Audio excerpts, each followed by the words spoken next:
Hello everyone, कैसे हैं आप लोग। आशा करता हूँ आप लोग मस्त होंगे, व्यस्त होंगे। सो गाइस, इस वीडियो में हम बात करने वाले हैं हेपेटाइटिस बी के शुरुआती लक्षणों के बारे में।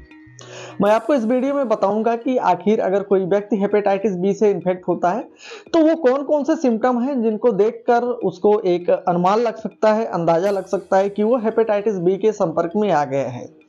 उससे पहले मैं आपको बता दूं कि हेपेटाइटिस बी जो होता है वो HBV वायरस की वजह से होता है। मतलब इसका पूरा नाम है हेपेटाइटिस बी वायरस। अब दोस्तों, अगर कोई इन्फेक्ट होता है इससे, तो इसके जो लक्षण होते हैं वो लगभग 1 से 2 हफ्ते बाद ही उसको शो होंगे। और इसके लक्षण बहुत ज्यादा गौर करने वाले तो होंगे नहीं, और इसके लक्षण जो रहते हैं वो लगभग 15 दिन से 1 महीने तक रह सकते हैं। यहाँ पर बात इनके सिम्टम की हो रही है, तो हम 1 बाय 1 करके इनके सारे सिम्टम्स जो है हेपेटाइटिस बी वायरस के हम आपको बताएंगे। तो दोस्तों, इसका जो सबसे पहला लक्षण है वो है कि अगर वायरस आपके बॉडी में आएगा, सबसे शुरुआती लक्षण, तो आपका जो इम्यून सिस्टम है वो रिएक्ट करेगा। तो जब इम्यून सिस्टम आपका रिएक्ट करेगा तो इसके शुरुआती लक्षणों में सबसे पहला इसका जो लक्षण है वो आपको बुखार आ सकता है। फीवर इसके लक्षणों में सबसे पहले है। दूसरा इसका जो लक्षण है वो दोस्तों आपके लिवर से रिलेटेड है, क्योंकि जो हेपेटाइटिस बी वायरस होता है ये सीधे डायरेक्ट हमारे लिवर पर अटैक करता है।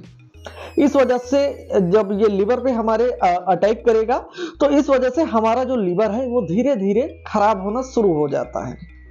आप लोग सोच रहे होंगे कि अगर ये हमारे लिवर पर अटैक करता है तो हमारा लिवर इस वायरस से कब तक लड़ सकता है। तो देखिए, बिना दवा के हमारा जो लिवर है इस वायरस से 10 साल से 15 साल या 20 साल 25 साल तक लड़ सकता है। बट अगर हम दवा नहीं लेंगे तो एक न एक दिन हमारा जो लिवर है वो लिवर सिरोसिस या लिवर कैंसर की चपेट में आ जाएगा, और लास्ट में होगा क्या, लोगों की डेथ हो जाएगी। जो बहुत ज्यादा पैसे वाले हैं वो अपने लिवर का ट्रांसप्लांट भी करवा सकते हैं। तो दोस्तों, जो इसका दूसरा सिम्टम है वो है लिवर में हमारे जो है बहुत ज्यादा प्रॉब्लम होनी शुरू हो जाती है। हमारा जो पेट है वो खराब होना शुरू हो जाता है। दस्त हमको हो सकता है बार बार। दोस्तों, इसके आगे का जो लक्षण है वो है हमारा जो पेट है वो फूला फूला सा हमको लग सकता है। भूख नहीं लगेगी इसमें। अगर आप इससे इन्फेक्टेड हैं तो पेट फूलने के साथ ही भूख आपको नहीं लगेगी। उसके बाद इसका जो अगला लक्षण है वो है हमारे जोड़ों में दर्द होना। हेपेटाइटिस बी वायरस जब किसी के शरीर में आता है तो ये जोड़ों पर भी अटैक कर सकता है। तो इसके जो लक्षण हैं हमने आपको स्पेसिफिक कुछ लक्षण आपको बता दिए हैं, बट इसका जो रिजल्ट आएगा दोस्तों वो तो हम लैब टेस्ट के बाद ही बता पाएंगे कि कोई व्यक्ति हेपेटाइटिस बी वायरस से इन्फेक्ट है या नहीं है। बट अगर किसी को ये चीजें हो रही है तो उसको एक बार जरूर हेपेटाइटिस बी का जो टेस्ट है वो जरूर करवाना चाहिए, क्योंकि देखिए हेपेटाइटिस बी जो है वो हमको धीरे धीरे मारता है। जैसे HIV वायरस हमको मारता है वैसे ही हेपेटाइटिस बी भी हमको मारता है। बट HIV वायरस हमको पहले मार देता है और हेपेटाइटिस बी जो है वो हमको धीरे धीरे अंदर से खाता रहता है। तो HIV की तुलना में हेपेटाइटिस बी हमारा थोड़ा सा कम संक्रामक है।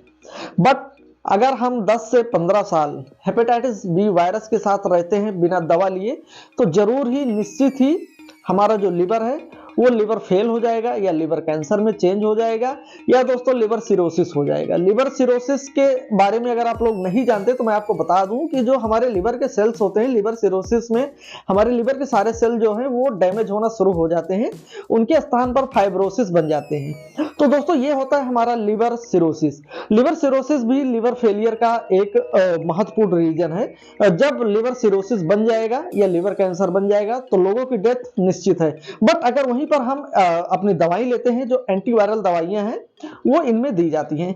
एंटीवायरल दवाइयों की मदद से हम एक संपूर्ण जीवन अपना जी सकते हैं। तो सबसे पहला काम जो आपको करना है वो है टेस्ट करना, अगर आपको ये सिम्टम्स हो रहे हैं तो। और जो दूसरा काम है वो है दवाएं अपनी टाइम पर लेना।